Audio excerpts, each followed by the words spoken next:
What is going on, guys? Welcome to Sixers Postgame Live. Today we're talking our top takeaways. We're talking about player of the game and overall team grades of the Sixers' 97-71 win over the Denver Nuggets. A truly competitive game. This one went down to the wire. It was a blast. I'm just completely joking. Let's introduce our guest. As always, my man Sean down there from Philly Sports Network, the Pick Swap Podcast, Pick Swap Media, and Clutch Points. What's up, Sean? Yeah, I'm not a competitive game at all, but, I have to love a lot of these guys leaving it all out there. So I thought it was a strong performance from a lot of the guys that kind of needed to make a statement. So I thought that was cool. I couldn't really tell of how much of it was the Sixers being good and the Nuggets being bad. But either way, Sixers coming out rocking to end it. Yeah, I think the biggest shock is I didn't know they played another game tomorrow. If you watch any of our other shows about the Summer League, like I think we're all kind of in agreement that just wrap it up. Just put some bubble wrap on this shit. Just like put a bow around it. Let's just end this. But we got one more game tomorrow. Also joining us, he is Mitch Kofsky. Check out his YouTube channel, Mitch Kofsky, as we're streaming here, as well as the Hardcore Sports Network. What's up, Mitch? Nothing much, man. How did we have more turnovers and win by this much?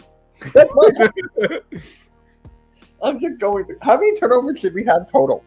The Sixers, I mean, they've been averaging over 22 in the Vegas Summer League, and they had 19. No, they had 22. They had 22 in this one. I said in my live play-by-play, yo, thank you for stopping in. Appreciate that. But, I was just like, dude, how are we doing this? Like, it makes no sense. Yeah, Superhero 18 says the first 3 games, the team couldn't move the ball at all. Sprayer gets out of rotation. They scored 90 both times. I mean, they had 22 turnovers. I don't know, like, how much of this is a product of the Denver Nuggets just not showing up at all in this one. So let's lead us off with one of our top takeaways, and that has got to be, I think, his best game of the Summer League, and that is Grant Riller. Grant Riller finished today's game with 18 points. He had 3 rebounds. He didn't have any assists in this one, but finished 7 of 13 from the floor. He showcased some really, nifty offense. He had a nice ISO step back 3 in the first quarter, another nice step back jumper from 20 feet in the second quarter. He had 13 points in 6 minutes after the first half. So I thought Grant Riller was just locked in. This was a great offensive game from Grant Riller. What about you, Sean? What was your take on Grant Riller? Yeah, it was exciting to see him just come out in attack mode to just look to show something. I feel like he's been very passive throughout the Summer League, and it was cool to see him locked in today. He threw up a couple threes early. It showed early on in the game. Prior to today, he was averaging just 1.7 points per game in Summer League, which if you're a guy looking to like cling on to a roster spot, that just can't be happening. So I was happy to see him get in attack mode. He looked way more comfortable, way more confident. The shot to end the third quarter was awesome. Him taking it down to the buzzer, getting to his spot, getting that little flick lay-in scoop, whatever you want to call it. But either way, I thought it was an awesome Grant Riller game. The 0 assists, I'm surprised by too. I know there was the one he almost caught Isaiah Joe on the cut, which would have been an awesome pass cutting baseline. There were a couple that I still thought he moved the ball well, and I don't think that's an indication. But a very good Grant Riller game, a super strong ending for him. Yeah. Carla says Amino Muhammad is a keeper. We're going to get to Amino very soon because I thought he had a terrific second half here. He had a beautiful jumper there. Yeah. Superhero 18 says Riller was nice. He can shoot. He's got solid handles. He's a gunner. What about you, Mitch? What was your take on Grant Riller performance? I was just like, dude, I liked him a lot in this game. Best game by far. He had his flashes throughout everything in Summer League. But he scored that many points in 6 minutes. Unbelievable. I loved it. Yeah, Grant Riller, look at the numbers here. He only shot 2 of 4 from 3-point range. But yeah, was 1 of 1 from 2-point range in that mid-range area. Majority of his shots came inside the paint. Did Petrusin play at all? No, I don't think he No. did. He did not. Yeah. Neither Yeah. did Malik Ellison. I was a little disappointed about that. Yeah, that's your boy. That's your Yeah. boy. Michael Foster played well. He did. Michael Foster did play well. We'll get to that in a little bit. But next, let's talk a little bit about Trevelin Queen. Trevelin Queen continued to kind of showcase a little bit, continued to kind of flash his upside with his passing, his pull-up three-pointer. He finished the game with 17 points. He was a plus 21. He had 5 assists, 5 boards. He did have 4 turnovers. The dude is a turnover machine. But just 5 of 7 from the field is nice. 4-4 from free throw range. I'll throw this one to you, Mitch. Because I think Trevelin Queen is a keeper. I definitely think I want to see him shoot more than 7 times. That's what I want out of Trevelin Queen. But it is what it is. What's your take on Trevelin Queen, Mitch? He was more comfortable in this game. I felt like if he shot the ball more, I kind of agree with you there. If he shot the ball more, it will make me feel like, okay, he's doing good. Let's keep it going. But yeah, he's a keeper for me by far. Like, you look at this roster who played today: Bassey, Isaiah Joe, Foster, Charlie Brown. Like, there's no reason why Queen shouldn't be at least attempting 12 to 15 shots. Yeah. There's no reason. What about you, Sean? Yeah, no, I'm have been heavy on board of the Trevelin Queen train. I feel the same way I kind of felt going in, that he just has a little different element to his game that the Sixers team needs. I thought he looked a lot more comfortable today. He kind of let himself. I thought he played more free. I thought he just kind of played more natural, got into the flow. I agree. I wish he would shoot more. I wish there was more to look at, but I still was happy with what I saw. He shoots the three-pointer off movement and off like a quick kind of pull up in a way that I really like too. That's another thing that we just don't see a lot of. Yeah. Isaiah Joe did that a little bit today too. And once again, I thought he shined as a passer, which is something that I didn't expect in his game. He had another couple real nice reads. And you pointed out the turnovers, that you're always going to get a little bit of the good with the bad. He certainly tries some passes that maybe he shouldn't, but he comes through a lot. And the assists I thought were nice. 5 assists today as well. Yeah, he flashes some amazing passes.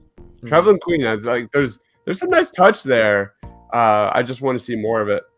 Nicole says it was a perfect summer league game. Can't wait for tomorrow. I don't know about that. I'd rather be at the pool tomorrow drinking some margaritas or something. Superhero 18 says Trevelin Queen made the most out of having the ball in his hands more and more, looking more and more comfortable in that role. He still loves the bounce pass too much, which causes turnover problems, but he should be sitting. Next to James Harden, soaking up knowledge. I love that. I absolutely love that. Yeah, Trevelin Queen's not going to handle the ball that much next year with the Philadelphia 76ers. But I like the concept of him just kind of soaking it all in, just kind of watching Harden do his thing, who is a borderline genius when it comes to passing the rock. Let's talk about Isaiah Joe. Isaiah Joe was kind of non-existent there in the first half, but really made some amazing shots, especially from range there. He finished 4 of 9 from 3. He did have 14 points. He's right around that average of 9 threes a game. He was a plus. Does that say 28? My eyes are really bad. 23. Plus 23 in this one. Isaiah Joe is Isaiah Joe. I mean, he's got great range. When he's locked in, that shot looks nice. What's your take on Isaiah Joe today, Sean? Yeah, I thought he was awesome. I thought he got in his bag a little more than we're used to, too.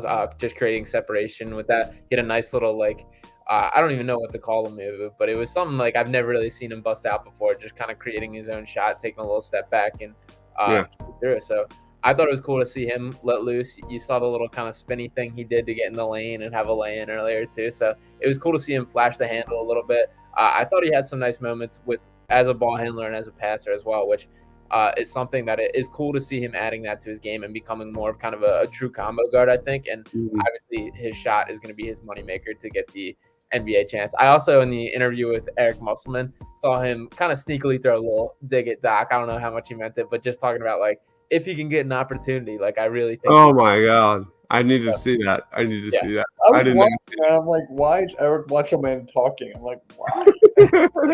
I'm like, Drew, no. Superhero 18 says need Isaiah Joe to be able to have the confidence and the minutes to hoist up this many shots. Doc needs to give him the freedom. I fully agree. Any thoughts on Isaiah Joe, Mitch? Better than Korkmaz. That's all I gotta say. Mm-hmm. He had a deep three on a reaction. I'm gonna put that on my channel. So it's just like, get him, please. That's all I gotta say. Please. Yeah. Can you imagine if he had his jump shot in Thibault's defense? Can you imagine that? Isaiah Joe? There's no reason not to play Isaiah Joe at this point. Absolutely no reason. Let's roll on to let's do final thoughts or other takeaways before we head into our player of the game. Anybody have any other additional takeaways? I thought Charlie Brown Jr. played well today. I thought he did his thing. He picked up the 8-second violation by just picking up full court press early. Had a couple nice 3-pointers. Aminu Muhammad, we kind of talked about briefly.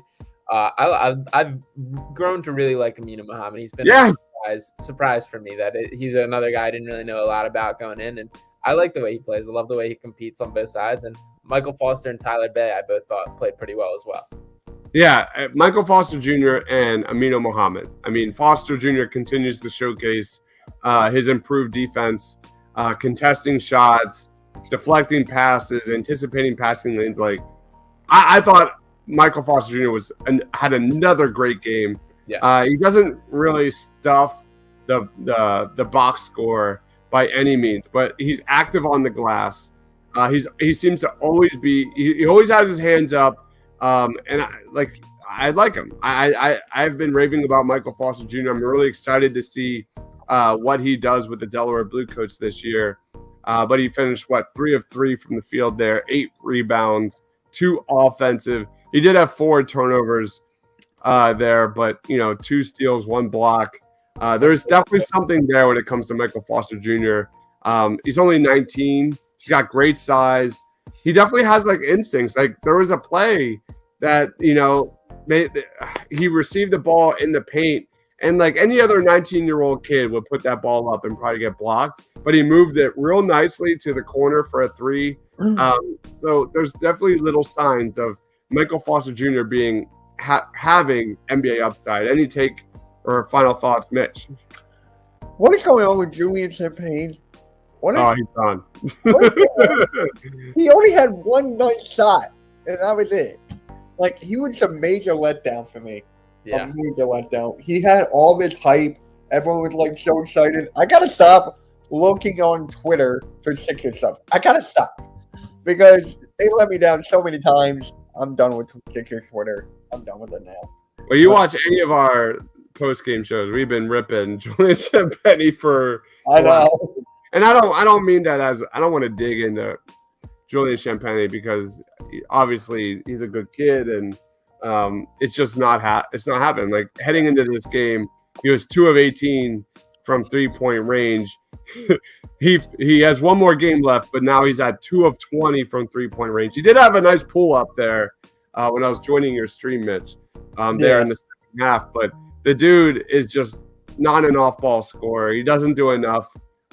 Defensively, Champagnie is probably if you had to make a list of the biggest losers from Sixers Summer League, he's top of the list. Top of the list. That really sucks. And I just real quick on Aminu Muhammad. I like the way he plays with just speed with the ball. He's a toolsy kind of guard forward that I think has also pretty legit upside. We saw his defense this summer. It's definitely there. There's definitely translatable defense for sure. But I think as an off-ball cutter, there's definitely some flashes. And I think Aminu Muhammad, he finished the game with by far his best game. I think all of this came in the second half. I could be wrong. But he had 10 points. He had a nice 3-point shot. He had 6 boards, 2 assists. Aminu Muhammad, great job, man. Anybody else have any final thoughts before we get into player of the game? If Julian Champagnie somehow makes it on the Sixers and plays 1 minute, that's longer than Brad Doherty. He ain't playing. Brad Doherty. I'm just saying that's a longer thing, longer career. Yeah, Champagne's not. I know he's not. That's all. He's not getting that. That two-way contract is not going to stick. It's not. I know. Carlos says Foster and Muhammad, 2 NBA bodies at 19. Two-way contracts are a no-brainer to me. I fully agree. Let's get into player of the game. I'm going to throw it to you, Mitch. Who is your player of the game today? Isaiah Joe. I gotta go with Isaiah Joe just for that second half alone. He was just on fire, nailing 3 after 3. He had a nice layup there. He had a very nice second half, so that's my guy. Love it. What about you, Sean? I'm torn. Part of me wants to go with Trevelin Queen, but I think I'm gonna slide to a new guy. I think I am giving it to Aminu Muhammad today. I think as far as just exceeding my expectations on the day, I think Aminu Muhammad takes the cake, and I thought he probably did the best to raise his his stock with the team. Superhero 18 says Isaiah Joe is a bad man. Definitely player of the game. Yeah, I think I keep wanting to rave about Bassey, but I don't really have much to go on. Really, no. It's a shame. Like, we didn't even talk about him yet. And look at those stats. And I think that's pretty symbolic of what we saw. Like, I am a stats guy, but I also like to kind of judge based on my eyes. And it's just not happening. I'm going to go Michael Foster Jr. For my player of the game. Just a guy that, impacts the game in so many levels. I'm gonna just die on that Michael Foster hill, man. I really like him. I think he's got NBA upside, and I think he's going to be a really good rebounder. I know, I think that defense is going to get better and better with his length and real NBA coaching in the G League. That's like the guy. That's like the guy that I'm really excited about to watch, because I'm one of those weirdos that will work 8 to 8, go home and watch G League basketball, and by far Michael Foster Jr. is on the top of that list for me. I'm really excited to watch him grow in 2022. So Michael Foster Jr., we got Aminu Muhammad, and we've got Isaiah Joe. I love it. No Grant Riller. I'm sorry. Yeah, no, Grant Riller would be too easy. It is. I like Joe. Yeah, quick question. What would you guys do with the two-way contracts right now? So as it is, it's Charlie Brown Jr. and Julian Champagnie. Who would your 2 picks for those contracts be? Well, Michael Foster Jr. is on Exhibit 10. Right. Trevelin Queen's got a real deal. He's gonna make the roster. Trevelin Queen will make the roster. My God, I don't honestly. I would probably look elsewhere. Wait, what? I don't know. I would find a ball handler, and I'd find a 3 or 4 with size and someone that can defend. And listen, I like Charlie Brown Jr., but I think we saw kind of what he is.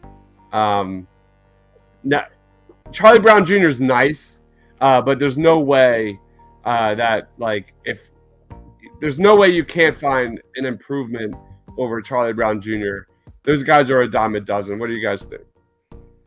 I'm torn. I'm out on Champagnie. I like Malik Ellison a lot. I don't think you can do Malik Ellison and Charlie Brown Jr. because I think they're fairly similar, and they're both just kind of like the stuff doers, do the little things, be active, energy, just scrappy, do that. Charlie Brown Jr. I would probably say is a little more refined than Ellison, which also is kind of a concern. So I don't know. It's tough. I think I'm leaving Charlie Brown Jr. in. Aminu Muhammad still needs G League time for sure. I think I probably would go Ellison and Charlie Brown Jr. right now, but I understand your point about looking elsewhere. I mean, those guys, let's be real, Sure, yeah. I think I have to agree with you and look elsewhere. I was so close to picking at Jaden Springer. I was so close, but what has he done? I put up on my thumbnail today, for good luck, and nothing. He didn't even play. Jeez. Yeah. I mean, Jaden Springer, let's be real. Like, I think his defense is NBA ready, but Yes, offensively, it's got at least a year or two. he's athletic as hell. Yeah, I mean, vertically, he's very athletic. His on-ball defense is excellent. It's just he's 19, 20 years old. Like, it has nothing to do with Jaden Springer. It has to do with the Sixers timeline and needing that kind of impact player from a young kid. But Superhero 18 says that's why we need to cut Springer. He's occupying an NBA roster spot that he doesn't deserve. Ouch. Oh, no punches. Ouch. So, like, Korkmaz, he's there too? Oh my God. Who would you rather have on the roster? Like, contracts aside, Furkan Korkmaz or Jaden Springer? Jaden Springer. Definitely Jaden Springer. Springer. Yeah. Springer. Furkan, we know who Furkan is at this point. Jaden Springer, like, to me, I still think there's appeal there, and I agree. He's slow developing, and there's still a long ways to go. But he does have like the flashes and the moments that still make me believe in him, and he's still only 19 years old. Like, there's still plenty of upside with Jaden Springer that to me is worth at least like seeing what he develops into. If we're comparing him to Furkan, I mean, you just said guys that are a dime a dozen. Furkan, Korkmaz, you can find shooters like that. I mean, Jaden Springer is so much faster than Korkmaz too. So it's just like we wouldn't be the slowest team in the NBA. I would say, so comparing like offense, defense, out of the four like characteristics between the two of them, Jaden Springer's defense is the best asset out of like the four characteristics there. Yeah. To me, that's also like a selling point. Like, I'm looking for the high point there. Springer's defense is better than Furkan's offense or defense. Mr. Rudy Poo says Bassey looks out of shape. I mean, Yeah, I mean, it's not been a good summer league for Bassey whatsoever. He's got a lot to prove still. Should we grade the game or just wrap it up? Or anybody else have any final thoughts? what is there to grade? I don't know. Like, we were kind of grading on like entertainment purposes. Like, there has been games where like Jaden Springer would come up with a fun fourth quarter turnover, or Isaiah Joe would hit a game winner, or all that kind of stuff. Like, I don't really have much to say for this one. I mean, Denver didn't come to play whatsoever. Trevelin Queen is nice. I think some of that, I'll give this game, yeah, because the guys I want to see play well is Michael Foster Jr. I want to see Amino Muhammad play well. I don't really care about Grant Riller. So for me, I'll give this like a B. It was a solid B. Nothing too great, but I got what I wanted. Anybody else? Yeah, I'll even go A-, just because I Nice. thought I saw a lot of what like I was hoping for in terms of like Isaiah Joe letting loose, Trevelin Queen letting loose, playing free. I thought it was a good overall Sixers game, and I thought some guys, even like looking down the list as far as guys trying to find a place to cling, like I thought Tyler Bay impressed me today. He's been a guy I kind of like. I don't see any fit on the Sixers, but I thought he looked nice. I thought the guys competed, and Grant Riller, not that I'm super high on him, but it was nice to see him like in attack mode for sure. Yeah. So for me, the fact we had more turnovers than we won. So, like, for me, I got to go with a B. I got to go with solid B for that. I mean, like, it makes no sense. Denver just stunk it up, in my opinion. B+ for Super 18. Most entertaining in terms of execution. They were hitting shots. To the Sixers credit, they were hitting shots. That's basically doing basketball. You make shots and turn over the most.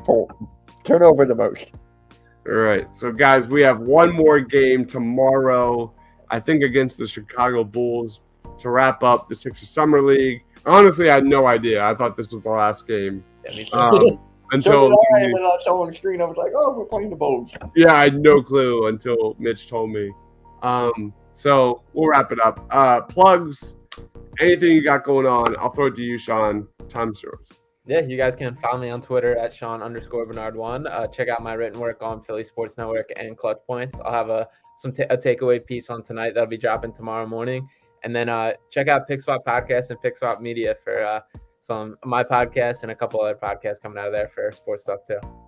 Love it. What about you, Mitch? You can follow me on YouTube and Twitter at Mitch Toxie and Hardcore Sports Network on YouTube.